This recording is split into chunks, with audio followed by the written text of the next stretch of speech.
Code 00113 IMV open circuit के बारे में चर्चा करेंगे।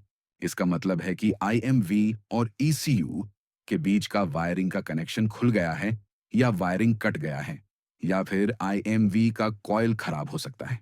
जब भी ये एरर कोड आता है तो क्लस्टर में SPN नंबर 7026 और FMI नंबर 05 दिखाई देता है। इंस्ट्रूमेंट क्लस्टर में चेक इंजन लैंप ऑन होता है और साथ में AMIL 15 सेकंड के लिए ऑन रहता है। अगर इस फॉल्ट कोड पे काम नहीं किया गया तो व्हीकल का 25% से 30% टॉर्क रिडक्शन शुरू हो जाएगा। अब हम देखेंगे कि ये फॉल्ट कोड आने के क्या-क्या कारण हो सकते हैं। IMV का रेजिस्टेंस इन्फिनिट है या जीरो है, तो IMV कॉइल ओपन या शॉर्ट है। की ऑन करने पर कनेक्टर पर लगभग 5 वोल्टेज सप्लाई आना चाहिए। Battery terminals, engine grounding straps आदि की भी जांच करें।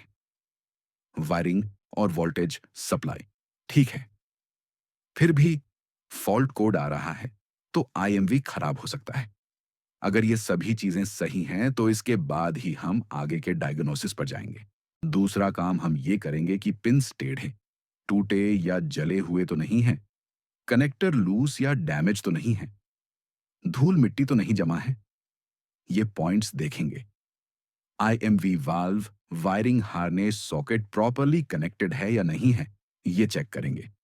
आपकी सुविधा के लिए यहाँ पे सेंसर्स के लोकेशन और वायरिंग डायग्राम दिया गया है।